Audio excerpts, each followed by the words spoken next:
Hello बच्चा लोग, hello students, how are you? सो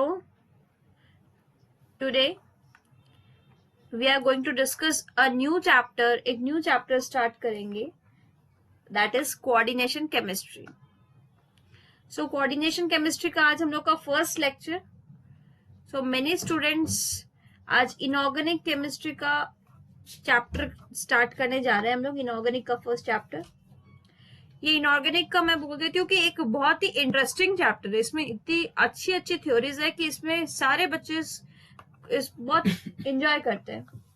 जैसे बाकी इनऑर्गेनिक के चैप्टर होते हैं कि कुछ पी ब्लॉक, डीएफ ब्लॉक बहुत बच्चे पसंद नहीं करते कि इतना पढ़ना पड़ता है उसमें, लेकिन ये वैसा नहीं है। तो क्या है इस चैप्टर में? कोऑर्डिनेशन केमिस्ट्री में, कोऑर्डिनेशन केमिस्ट्री में कोऑर्डिनेशन कंपाउंड्स के बारे में डील करते हैं।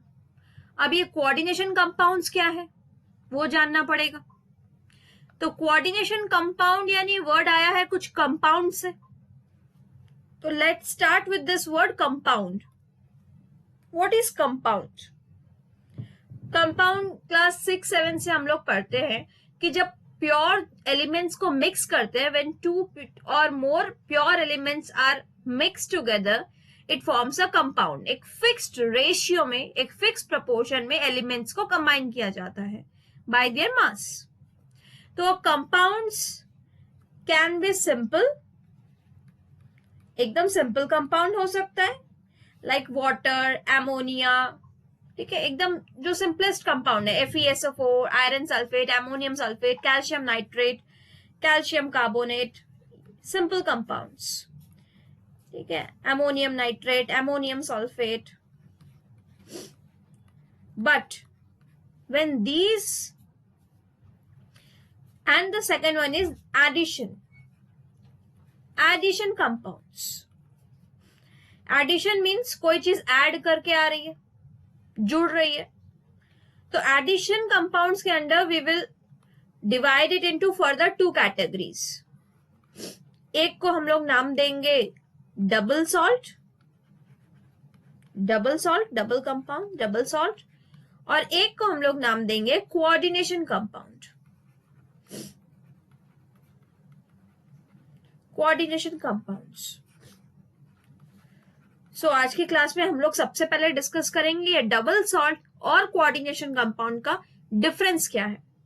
तो ये coordination chemistry, that is coordination compound से जो डील करेंगे वो कहां से आ रहा है, समझ में आया? कंपाउंड 2 टाइप के हो सकते हैं, सिंपल हो सकता है या एडिशन कंपाउंड्स हो सकते हैं। सिंपल कंपाउंड्स जो हम लोग हर टाइम पढ़ते हैं, एडिशन कंपाउंड्स में either it can be double salt और coordination compounds. Our focus is on coordination compounds.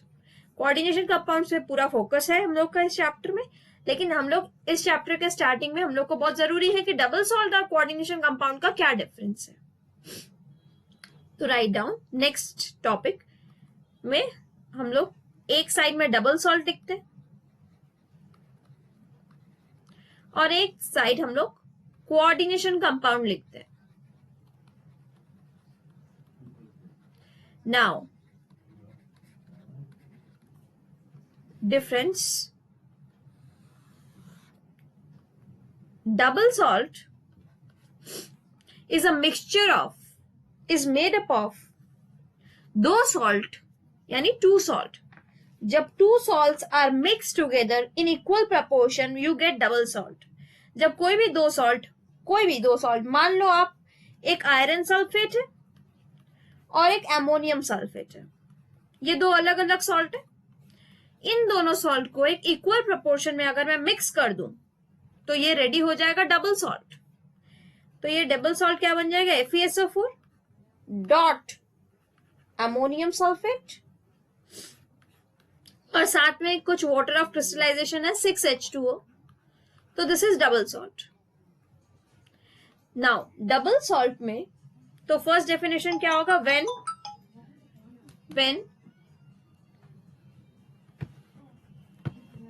when two salts are mixed together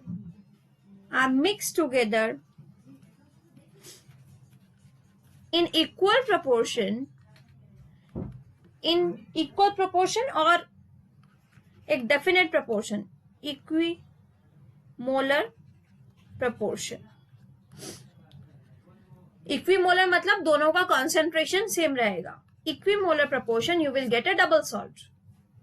When two salts are mixed together in equimolar proportion, you will get a double salt. And coordination compounds कैसे मिलेगा? पहली बात तो ये जो salts है वो equimolar proportion में हो भी सकते हैं, नहीं भी हो सकते हैं। इनमें है क्या, होते क्या है coordination compounds? Coordination compounds में metals होते हैं और मेटल से कुछ घिरे हुए, आसपास कुछ फिक्स्ड ज्योमेट्री में घिरे हुए क्या होते हैं, 6 करते हैं, घिरे हुए कुछ लिगेंड्स होते हैं। कौन घेर के रखता है मेटल को आसपास? लिगेंड्स। आगे चल के पढ़ेंगे लिगेंड्स क्या होते हैं, ठीक है, जिनमें कैपेबिलिटी होती है कि वो एटलीस्ट एक लोन पेयर मेटल को दे पाए। लिगेंड्स कुछ ऐसी स्पीसीज होती है, चाहे वो एटम है, मॉलिक्यूल है, आयंस है, जिनमें कैपेबिलिटी है कि वो एटलीस्ट एक pair of lone pair metal को दे पाए। यानी मेटल एक्सेप्टर होता है, इलेक्ट्रॉन एक्सेप्टर होता है, और लिगेंड्स इलेक्ट्रॉन डोनर होता है। Electron acceptor, electron donor. तो इन दोनों से मिलकर हम लोग का कोऑर्डिनेशन कंपाउंड रेडी होगा। और उनको पता है कैसे लिखा जाता है, ध्यान से देखना। थर्ड ब्रैकेट के भीतर मेटल, मेटल के बाद फर्स्ट ब्रैकेट में लिगेंड्स। कोई एग्जांपल यहाँ पे मैं लिगेंड्स मान लो एमोनिया दे देती हूँ, ammonia whole 6, third bracket close. So this is my uh coordination compound. Third bracket metal, metal के बाद कुछ लिगेंड्स। अब नेक्स्ट स्लाइड में तो ये स्लाइड में क्या समझ में आया आपको कि डबल सॉल्ट, दो सॉल्ट को मिक्स करेंगे इक्विमोलर प्रोपोर्शन में तो डबल सॉल्ट मिल रहा है। और कोऑर्डिनेशन कंपाउंड क्या है, मेटल के साथ कुछ लिगैंड जुड़ जाते हैं, तब हम लोग बोलते हैं, जिसमें मेटल एक्सेप्टर होता है इलेक्ट्रॉन, लिगैंड डोनर रहता है, तो वो कोऑर्डिनेशन कंपाउंड बनाते हैं। इसका मेन डिफरेंस नेक्स्ट स्लाइड में। सेकेंड डिफरेंस इज, अगर ये डबल सॉल्ट, लिख लो डबल सॉल्ट, ये बहुत इंपॉर्टेंट फॉर्मूला है, FeSO4 अमोनियम सल्फेट। ये किसका फॉर्मूला पता है? ये मोर सॉल्ट बोलते हैं इसको, मोर सॉल्ट, जिसको आप लेबोरेटरी में यूज करते हैं, मोर सॉल्ट। इसमें इंपॉर्टेंट डिफरेंस ये है कि अगर मोर सॉल्ट को या डबल सॉल्ट को, कोई भी डबल सॉल्ट को हम लोग अगर पानी में मिक्स कर देते हैं, वाटर इन एक्वस पार्ट, तो यह double salt is going to dissociate into its ion. हर एक टुकड़ा टुकड़ा आयंस में टूट जाएगा।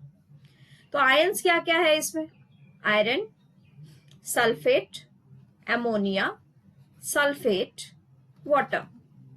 तो पानी में डालते ये सब अपने अपने घर में टूट जाएंगे। यानी अब आयरन अलग, सल्फेट अलग, एमोनिया अलग, पानी अलग, सब टूट गए। अब सल्फेट कितने हैं टोटल? 2 सल्फेट है, टूट गया। अमोनिया भी 2 है, टूट गया। 6 पानी। तो it dissociate completely in water, completely when dissolved in water.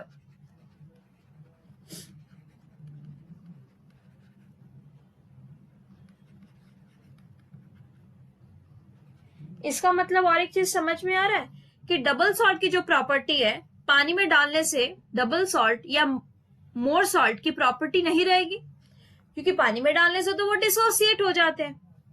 That means it will not retain its identity when dissolved in water. ये अपनी आइडेंटिटी नहीं रख पाएंगे, तो it loses its identity when dissolved in water, in water or in aqueous part. But coordination compound K4 FeCN whole 6 मान लो ये coordination compound, इसको पानी में डालो, ये क्या करता है, इसको पानी में डालने से ये कोई भी हालत में पूरी तरह से नहीं टूटेगा। ये कैसे टूटेगा? थर्ड ब्रैकेट के भीतर वाले चीज बहुत बढ़िया से जुड़े हुए हैं, वो कभी भी नहीं टूटना चाहते पानी में डालने से, वाटर में डालने से। तो थर्ड ब्रैकेट के बाहर वाला जो स्पीसीज प्रेजेंट है, मेटल जो प्रेजेंट है, वो अलग हो जाएगा 4 पोटेशियम, और थर्ड ब्रैकेट वाली चीज अलग हो जाएगी FeCN होल 6 4 माइनस। बट ये थर्ड ब्रैकेट तो नहीं टूटा ना, तो it remains it identity, means it does not loses it identity completely, अपनी आइडेंटिटी पूरी तरह से लूज नहीं करता पानी में डालने से। ठीक है, तो यहां पे लिखते हैं it does not loses its identity when dissolved in water.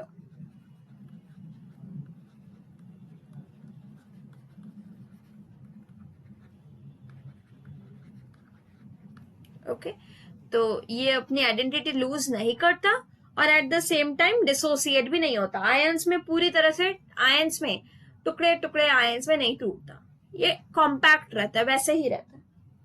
तो this is the main important difference कि वो दो सॉल्ट से मिक्स करके बनता है और वो मेटल और लिगैंड से मिलके बनता है। मोर सॉल्ट जब पानी में डालेंगे, वाटर पार्ट में डालेंगे तो कंप्लीट डिसोसिएशन हो जाएगा, लेकिन अगर डबल सॉल्ट को वाटर में डालेंगे एक्वस पार्ट में, तो it will remain its identity, it will not completely dissociate into it ion. Next, double salt के भीतर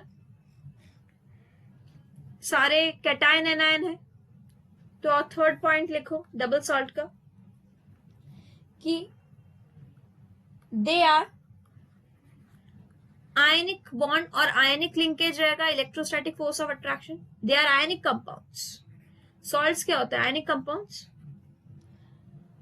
and no coordinate bond is there, कोई कोऑर्डिनेट बॉन्ड नहीं है। इज फॉर्म्ड, डबल सॉल्ट में कोई कोऑर्डिनेट बॉन्ड नहीं है क्योंकि सारे के सारे आयनिक बॉन्ड से जुड़े हुए हैं। लेकिन कोऑर्डिनेशन कंपाउंड आयनिक भी हो सकते हैं, कोऑर्डिनेट बॉन्ड भी हो ही सकते हैं, लेकिन कोऑर्डिनेट बॉन्ड श्योर है, दे मे और मे नॉट बी आयनिक। आयनिक हो भी सकते हैं या नहीं भी हो सकते हैं, लेकिन कोऑर्डिनेट बॉन्ड तो पक्का ही होगा क्योंकि लिगैंड डोनर रहता है, मेटल एक्सेप्टर रहता है, तो इलेक्ट्रॉन दोनों के बीच में शेयरिंग होती है, लिगैंड और मेटल के बीच में। तो यहां पे लिखते हैं but always have coordinate bond, always have coordinate bond, coordinate bond होगा ही होगा। तो 3 डिफरेंस लिखाया, ये 3 डिफरेंस से आप लोग शायद समझ गए होंगे कि डबल सॉल्ट और कोऑर्डिनेशन कंपाउंड में क्या डिफरेंस है। तो यहाँ पे एग्जांपल कौन सा है? मोर सॉल्ट, जिसका हम लोग इतना देर से कर रहे थे। Mohr salt, iron sulphate, ammonium sulphate, 6H2O dot 6H2O। ठीक है, इंपॉर्टेंट। या एक और कर सकते हैं कार्नेलाइट या potassium, potash alum. Potash alum is potassium sulphate, aluminium sulphate, Al2SO4 whole 3 dot 24H2O, potash alum. और कोऑर्डिनेट कंपाउंड का अभी एक लिखाया था K4FeCN होल 6। आगे जाके और भी बहुत बहुत बहुत सारे पढ़ेंगे, तो एग्जाम्पल लिखा के, जरूरी नहीं कि ये 2 एग्जाम्पल्स आपको याद करने हैं या कुछ भी, क्योंकि चैप्टर तो इसी के बारे में पढ़ना है पूरा। ये 2 एग्जाम्पल, तो ये खत्म होता है सबसे पहले डबल सॉल्ट और कोऑर्डिनेशन कंपाउंड क्या है। क्लियर हुआ सबको? यस और नो? समझ आई? Very good. नाउ अब हम लोग इस चैप्टर का थोड़ा सा जस्ट डिस्कस कर लेते हैं कि हम लोग को करना क्या है इस चैप्टर में। इस चैप्टर में सबसे पहले तो कोऑर्डिनेशन कंपाउंड्स का के बारे में हम लोग को पूरा पढ़ना है कि ये थर्ड ब्रैकेट के भीतर वाली की चीजों को क्या बोलते हैं, थर्ड ब्रैकेट के बाहर की चीजों को क्या बोलते हैं, थर्ड ब्रैकेट के लेफ्ट या थर्ड ब्रैकेट के राइट में क्या बोलते हैं, मेटल कौन होता है, लिगैंड क्या होते हैं, कितने लिगैंड हो सकते हैं, लिगैंड की टाइप्स क्या क्या हो सकती है, लिगैंड मेटल को किस तरह से मेटल को इलेक्ट्रॉन डोनेट करते हैं, इन लोग की ज्योमेट्री क्या हो सकती है। तो कोऑर्डिनेशन कंपाउंड का हम लोग सबसे पहले एक इंट्रोडक्शन डेफिनेशन टाइप का पढ़ेंगे, काफी सारा इंपॉर्टेंट टर्म्स पढ़ेंगे।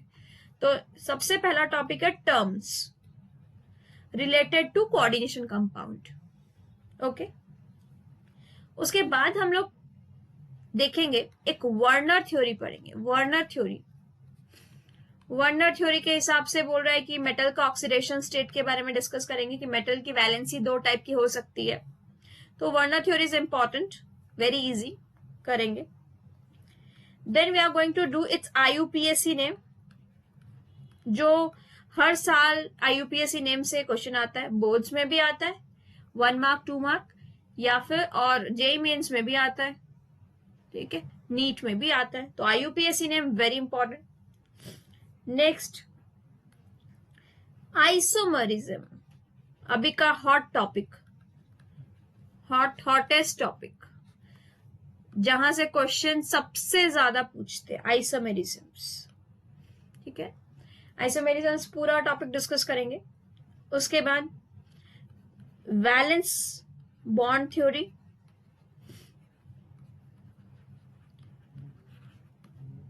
Crystal field theory CFT, crystal field theory. हालांकि ISC बोर्ड में क्रिस्टल फील्ड थ्योरी अभी डिलेटेड पोर्शन में है, 2020 में सिलेबस जो रिवाइज्ड है उसमें 21 में जो अपीयर करेंगे आप लोग, उसमें CFT डिलीटेड है for ISC board, not for CBSE। Crystal field theory के बाद एक सिनर्जिक इफेक्ट पढ़ेंगे, यानी सिनर्जिक बॉन्डिंग, मेटल और लिगेंड का क्या क्या बॉन्डिंग हो सकता है। और finally stability constant. Complete all the topics यहाँ पे कंप्लीट होती है। 9th टॉपिक बुक में है लेकिन CBSE के पार्ट में नहीं है, CBSE ने इस साल कट कर दिया, 2021 में नहीं आएगा, but you have to go through for your all competitive exams. अब बहुत छोटा पोर्शन है, that is importance of coordination chemistry, छोटा सा पार्ट है कि कहाँ का इंपॉर्टेंस, और इंपॉर्टेंस सच में बहुत सच्ची का तुम लोग को फील कर पाओगे कि हाँ यहाँ पे है, लगता है। तो these all topic we are going to do in coordination chemistry। Next class में जो हम लोग डिस्कस करेंगे, इसके सारे टर्म्स डिस्कस करेंगे, टर्म्स के बाद वर्नर थ्योरी, और उस दिन हो सके तो हम लोग आइसोमेरिज्म्स करेंगे, first second and fourth topic. तो आप लोग नेक्स्ट वीडियो जल्दी ही अपलोड होगा, रेडी रहिए। आज का टॉपिक यहीं पे कंप्लीट होता है, जिसमें जस्ट आज हम लोगों ने ये टॉपिक स्टार्ट किया है, कोऑर्डिनेशन कंपाउंड और डबल सॉल्ट और कोऑर्डिनेशन केमिस्ट्री के बारे में कहा है। होप आपको यहाँ तक वीडियो समझ में आया, नोट डाउन कर रहे हैं। नेक्स्ट वीडियो बहुत जल्द अपलोड होगा। Thank you for watching this.